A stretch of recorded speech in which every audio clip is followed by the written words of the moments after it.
이번 주 바른정당과 자유한국당 대선 후보가 확정됩니다.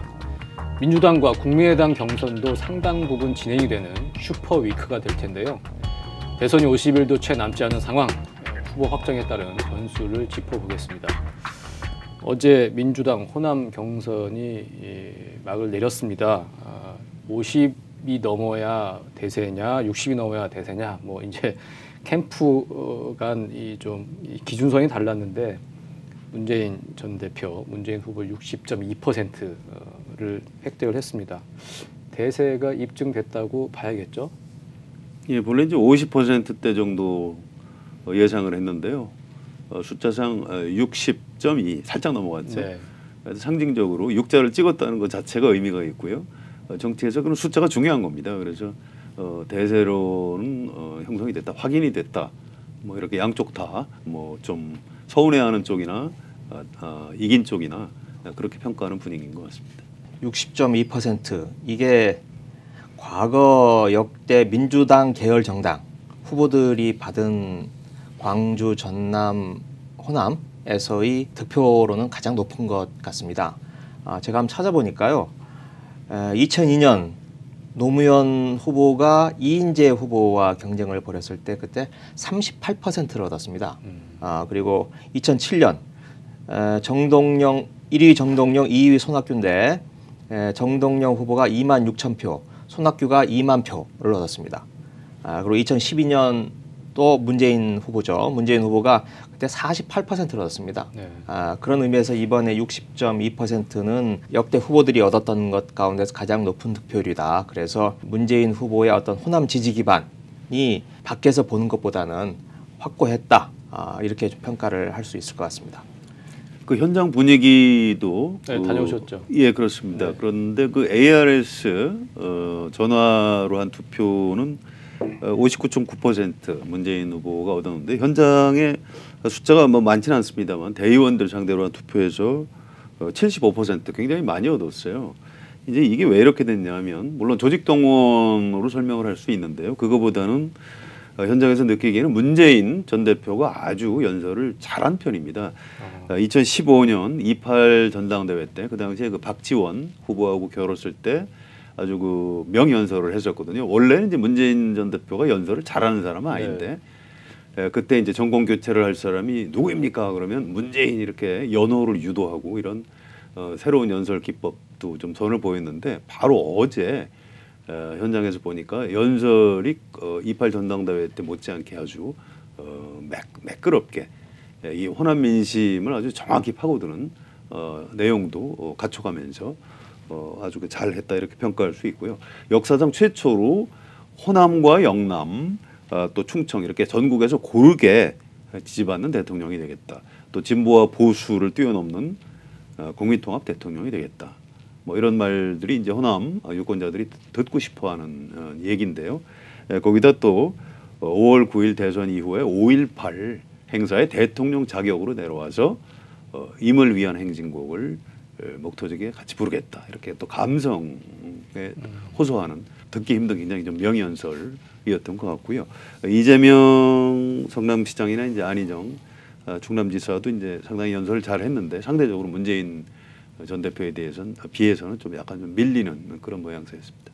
현장에서도 개표 전에 상당히 압도적인 승리를 예감할 정도의 좀 분위기였네요. 네, 그렇습니다. 분위기가 뭐 문재인 쪽이 많이 이긴다 이제 이런 소문이 선출대회 그 행사장 안에 돌았고요.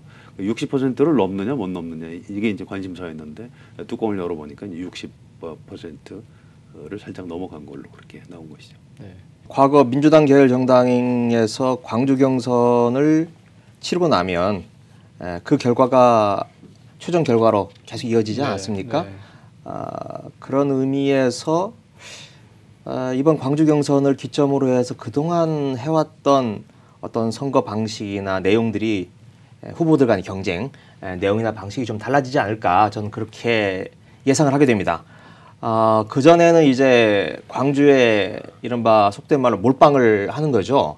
그래서 이재명 후보나 안희정 후보나 다 1위인 문재인 후보를 집중적으로 겨냥해서 집중 포화를 퍼부었었는데 광주 경선에서 이렇게 더블 게임도 넘어서는 트리플 게임의 결과가 빚어지고 난 뒤에는 오히려 2위 경쟁을 놓고 네. 두 사람 간의 치열한 경쟁이 벌어지지 않을까 이렇게 예상을 하게 됩니다. 안희정, 이재명 둘 다 젊고 차차기를 내다볼 수 있는 유력한 자리인데 거기에서 누가 2등을 하느냐 그게 다음 경쟁 구도에서 누가 선점 효과를 누리느냐 하는 것과 관련되어 있기 때문에 오히려 문재인 후보는 좀 빠지고 둘 사이의 경쟁이 격화되지 않을까? 그게 관전 포인트가 되지 않을까? 그렇게 싶습니다. 이틀 뒤에 이제 충청권에서 경선을 합니다. 아무래도 이제 안희정 지사가 상대적으로 좀 강세를 보일 것 같고요. 뭐 그렇다고 이제 문재인 후보를 넘어설 것 같지는 않다. 이제 이런 예측입니다. 또 이재명 후보는 수도권에서 아무래도 좀 강세가 예상이 됩니다. 그래서 4월 3일까지 안희정, 이재명 두 사람이 이제 2위 자리를 놓고 경쟁해 나가는 그런 모양새가 될 걸로 예측이 되고요. 결선 투표가 있을 것이냐 없을 것이냐. 호남의 뚜껑을 열어본 결과로는 없을 가능성이 높다. 네. 이렇게 보는 게 맞을 것 같고요. 혹시 뭔가 흐름의 변화가 생겨서 결선 투표로 넘어가더라도 안희정 지사하고 이재명 시장의 지지 기반이 워낙 좀 다르기 때문에 문재인 전 대표가 더불어민주당의 대선 후보로 이번 호남 경선을 통해서 사실상 결정이 됐다. 뭐 이렇게 봐도 큰 무리는 없는 것 같습니다. 네. 이제 누가 의미 있는 2위를 차지할 것이냐, 그게 이제 관전 포인트가 될 것 같고요. 오늘 28일입니다. 저희 지금 녹화하는 시각이 지금 11시 조금 안 되는 시간인데 오전 오늘 저녁에 바른정당 후보가 확정이 되죠. 거기도 뭐 거의 유승민 의원이 거의 된다고 봐야겠죠. 네, 지금 바른정당의 그 후보 선출 방식이 네. 세 가지 투표를 하는데 국민정책평가단 투표가 40%, 여론조사가 30%, 당원 선거인단이 30%입니다. 그런데 이미 국민정책평가단 투표에서 저 유승민 후보가 남경필 후보를 한 6대4 정도로 네. 이기고 있고 그 흐름이 크게 뭐 변하지 않을 걸로 생각이 돼서 오늘 저녁 무난하게 유승민 후보가 후보로 선출되지 않을까 싶습니다. 네, 그렇게 되면 지금 국민의당에서도 안철수 전 대표 상당히 압도적으로 지금 승리 가도를 지금 달리고 있고 사실상 거기도 확정이 됐다고 이제 봐야 할 것 같고요. 그건 뭐 민주당 문재인, 국민의당 안철수, 바른정당 유승민, 자유한국당이 빠졌죠? 자유한국당 말씀드리겠습니다. 자유한국당 뭐 홍준표 지사가 될 가능성이 높고 정의당은 이미 심상정 의원으로 이제 확정이 됐고요. 이 정도면 이제는 그야말로 본선 대진표 윤곽이 드러났다고 봐야 할 것 같습니다.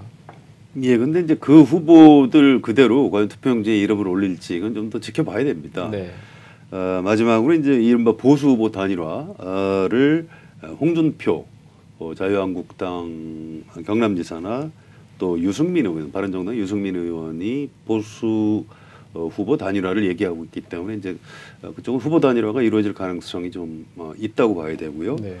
또 이른바 이제 비문연대를 추진하고 있는 이제 김종인 전 더불어민주당 대표의 대선 출마 가능성도 네. 있는 것으로 점쳐집니다. 네.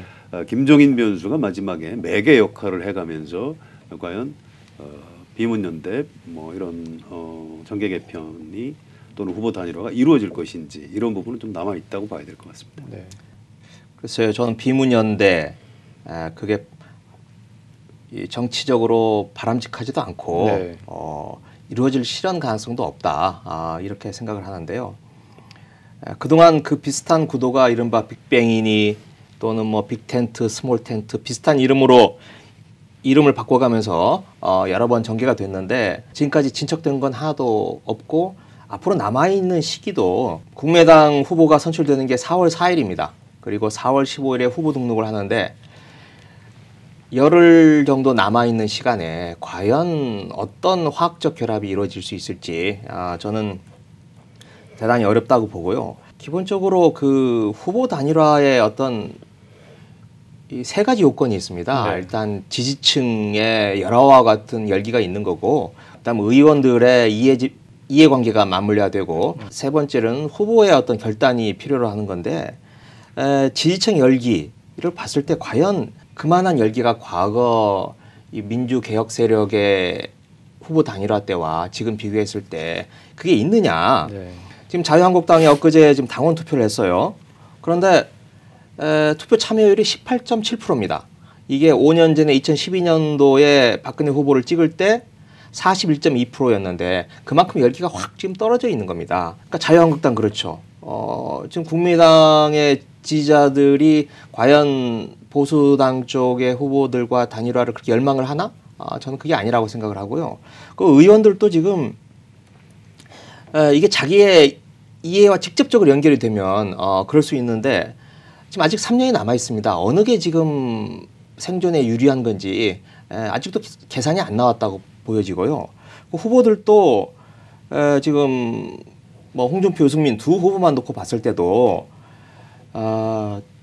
지금 홍준표 후보는 지사직을 던졌지 않습니까? 그러면 이제 본인이 살기 위해서라도 뭔가 대선 뒤에 역할이 남아 있어야 되는 거고 유승민 후보도 마찬가지죠. 홍준표 후보가 상주를 하기 위해서 내가 나선 게 아니다. 이렇게 이야기했는데 후보 단일화를 해서 본인이 드랍을 해버리면 상주조차도 못하는 겁니다. 네. 네. 그런 의미에서 보면 단일화 얘기가 유승민이나 홍준표들 이야기를 하지만 또 뭐 안철수 후보도 마찬가지죠. 다 본인을 중심으로 생각을 하고 있는 거지. 만일 이 후보 단일화에 본인이 응하지 않을 경우에 다음 정책 미래가 없다. 이런 상황이 아니기 때문에 그 후보 단일화에 대해서 비관적으로 이렇게 보고 있습니다. 예. 현실적으로는 그렇죠. 홍준표, 유승민 뭐 두 사람 원래 이제 같은 뿌리였으니까 조금 뭐 얘기는 가능하다고 해도 나머지 하나의 단계는 이제 국민의당과의 이제 연대 문제입니다. 박지원 대표가 어제 그런 얘기를 했어요. 바른정당, 자유한국당은 박근혜 세력이다. 연대 연합 안 된다. 좀 강한 어조로 얘기를 했는데 실제로 또 나중에 상황이 변하면 또 달라질 수도 있는 거 아닙니까? 당내 국민의당 분위기 좀 어떤가요? 그렇지는 않을 겁니다. 이제 박지원 대표는 이제 호남 정체성이 굉장히 강한 사람이고요. 김대중 전 대통령 하고 같이 정치하던 사람 중에 거의 유일하게 지금 현역 의원으로 있는 그런 분인데 호남 민심을 거스를 수는 없는 사람입니다. 이제 호남 민심을 간단히 설명을 드리면 이번 민주당 경선에서도 좀 재미있는 게 호남 사람들 중에 더불어민주당의 선거인단으로 이미 등록을 해서 투표권을 행사한 사람이 있고요. 이분들이 또 국민의당에 가서 거기 현장 투표를 많이 했죠. 거기 가서 또 투표를 한 사람들이 꽤 많이 있었다고 합니다. 그러니까 호남에서는 굉장히 좀 좋아한다고 그래요. 당이 이제 선택할 수 있는 당이 두 개가 생겼기 때문에 그래서 이 당에서는 문재인을 일단 밀어주고 저 당도 이제 너무 무너지면 안 되니까 안철수를 일단 좀 몰아주고 그다음에 좀 보자 이제 이런 심리가 좀 깔려 있다고 하고요. 아무튼 그럼에도 불구하고 호남에서 절대로 안 된다는 것은 이른바 이제 박근혜 전 대통령과 이제 자유한국당 또 바른정당 이런 데하고 이제 손잡는 거를 아주 극도로 꺼려하는 그 민심은 틀림없습니다. 박지원 대표가 정치적으로 어떤 자기의 그 지분을 좀 높이기 위해서 우리는 어느 쪽하고도 뭐 연대할 수 있다 이런 얘기를 과거에 한 적이 있고요. 또 지금은 이제 그런 얘기가 너무 퍼져 나가면은 국민의당 지지율이 떨어질 가능성이 있으니까 우리는 연대하지 않는다. 이제 상황에 따라서 이제 이런저런 얘기를 하고 있습니다만 박지원 대표가 국민의당이 자유한국당하고 손을 잡는 일은 현실적으로 거의 0%에 가깝다 이렇게 보는 게 맞을 것 같습니다. 네. 산술적으로 보면 안철수 전 대표가 얘기하는 문재인과의 1대1 구도 그게 이제 성사가 되려면 사실은 다른 이른바 군소 후보들 자유한국당이나 바른정당도 다 이제 드랍을 하고 같이 힘을 모아야 되는 건데 현실적으로는 정치적으로 올바르지도 않고요. 현실적으로 좀 어려울 것 같고 그럼 그 1대1 구도를 완성하기 위해서는 결국 자강론밖에 없는 것 같은데. 예, 그러니까 안철수 의원도 문재인하고 1대1 구도를 만들기 위해서 무슨 자유한국당이나 바른정당하고 손을 잡겠다 이런 얘기하고 저 반대죠. 전혀 그쪽하고 연대해서는 안 된다 이렇게 얘기를 하면서 문재인과의 1대1 구도를 만들어 나가겠다 이 얘기는 자유한국당이든 바른정당이든 당신들 나와봐야 국민들한테 지지를 못 받을 것이다. 당신들은 내가 손을 잡진 않겠지만 그냥 알아서 출마하든 말든 마음대로 하고 다만 전체 구도에서 국민들은 문재인 또는 나 안철수 또는 문재인 둘 중에 한 사람을 차기 대통령으로 선택할 것이다. 이제 이런 얘기를 하고 있는 것이죠. 그러니까 인위적인 단일화가 아니고 자동 단일화 뭐 이렇게 그렇죠. 봐야, 국민들이 선택하는 그런 아래로부터의 단일화를 해달라 이건데 그게 저는 현실성이 굉장히 좀 떨어진다고 생각을 합니다. 안철수 후보와 국민당을 중도라고 본다면 오른쪽에 있는 지금 바른정당과 자유한국당 이게 지금 우리나라 70년을 통치해온 지배 세력입니다. 네. 그 70년을 통치해온 지배 세력이 아무리 세가 분리하고 위축돼 있다 할지라도 그 사람들이 모든 걸 포기해버리고 후보조차도 안 낸다. 또는 그 지지층이 모두 다 안철수 후보에게 간다. 그건 현실적으로 저는 굉장히 좀 어렵다고 생각을 하고요. 지금의 어쨌든 그렇다면 문재인 후보가 대세가 이제 입증이 됐고 이게 사실상의 본선이다 이런 말들이 나왔는데 지금의 상황을 좀 흔들 수 있는 이런 변수는 지금 거의 없다고 봐야 하는 건가요? 예, 뭐 거의 없죠. 거의 없는 것이고요. 이렇게 보시면 어떨까 싶습니다. 지금 민주당 경선을 보면 문재인이 이제 압도적 다수 지분을 확보했고요. 안희정, 이재명 두 사람이 2대2, 그러니까 6대 2대2 정도로 네. 지금 출발을 했는데 이 구도가 아마 계속되지 않을까 싶고요. 민주당 경선이 끝난 다음에 대통령 선거 본선에 들어가더라도 문재인 1강대 홍준표, 안철수 두 사람이 2등 싸움을 하는 지금 민주당 내부의 그 경선하고 비슷한 양상으로 출발을 할 것 같고요. 저도 홍준표 자유한국당 후보가 2위로 올라갔을 가능성이 좀 더 높다고 봅니다. 네. 그런데 이제 이걸 말을 잘못하면 제가 안철수 의원하고 국민의당에 대해서 뭐 실력을 너무 좀 낮게 보는 것 같아서 조심스럽긴 한데요. 김혜겸 기자 분석이 정확한 겁니다. 보수 세력, 기득권 세력 그렇게 쉽게 무너지지 않습니다. 또 현실적으로 두 정당, 자유한국당과 바른정당의 의석을 합치면 130석 가까이 됩니다. 대선은 후보 혼자 치르는 게 아니고요. 의석 130석 만만치 않은 그런 세력이죠. 그래서 이제 2등 싸움에서도 이제 사실은 홍준표, 안철수 중에 누가 유리하냐 이렇게 묻는다면 홍준표가 좀 더 유리할 것이다. 이제 이렇게 봐야 될 것 같고요. 대선 후보에 이제 그 본선 경쟁이 들어가면 한 4대 2대2 정도로 가면서 이제 2등의 우열이 서서히 결정되지 않을까 뭐 이렇게 예상이 됩니다. 네. 민주당 경선에서도 그렇고 본선에서도 2등이 누가 되는지가 이제 관전 포인트가 된 그런 상황인 것 같습니다. 네, 그 단일화는 항상 열세에 몰렸던 민주진영의 선거 전략이었는데 한때는 필승 전략이었기도 했죠.